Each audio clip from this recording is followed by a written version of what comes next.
तिमीले कति वर्षको मेहनत पछि सफलता पाएको हो नानु? तिमीलाई यो भिडियो गराउने आइडिया कसले दिएको, कसले सिकाइदिएको भनेर मलाई मेसेजहरू कमेन्टहरू आयो के हिजोको भिडियो मैले पोस्ट गरेदेखि। मैले त्यो भिडियोमा खासै त्यस्तो त केही भनेकी थिएन। भिडियो गराउनको लागि चाहिँ क्वालिटी राम्रो हुनुपर्छ भन्ने छैन, मान्छेको बोली हो राम्रो हुनुपर्ने भनेर भनेकी थिएँ।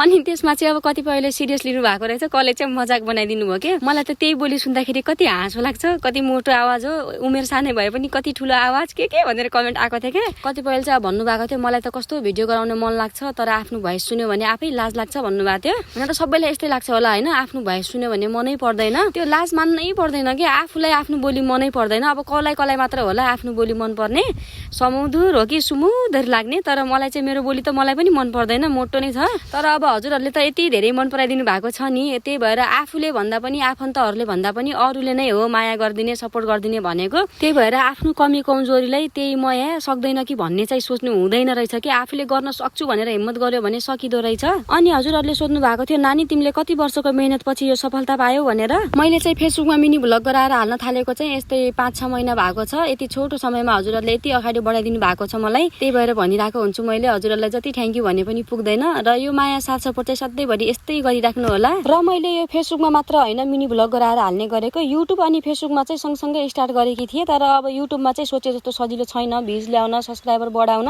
मैले थाहा पाए अनुसार अनि बुझे अनुसार चाहिँ मिनी भ्लगको काम चाहिँ छोरा मान्छेहरूको लागि त बाहिर जान्छन् होइन, त्यस्तो अब के हाल्नुहुन्छ मलाई थाहा भएन। तर हामी छोरी मान्छेहरूको लागि चाहिँ एकदम सजिलो छ कि। हामीहरूले घरमा कत्रो धेरै काम गरिरहेको हुन्छौँ होइन, त्यहाँबाट एउटा सानो सानो क्लिप लिएर हाल्ने मात्रै त हो। त्यही भएर यदि हजुरहरूलाई भिडियो गराउन मन छ भनेपछि चाहिँ सुरु गरिहाल्नु होला। कसले के भन्ला के सोच्ला भनेर चाहिँ पछाडि पर्दै नपर्नु होला।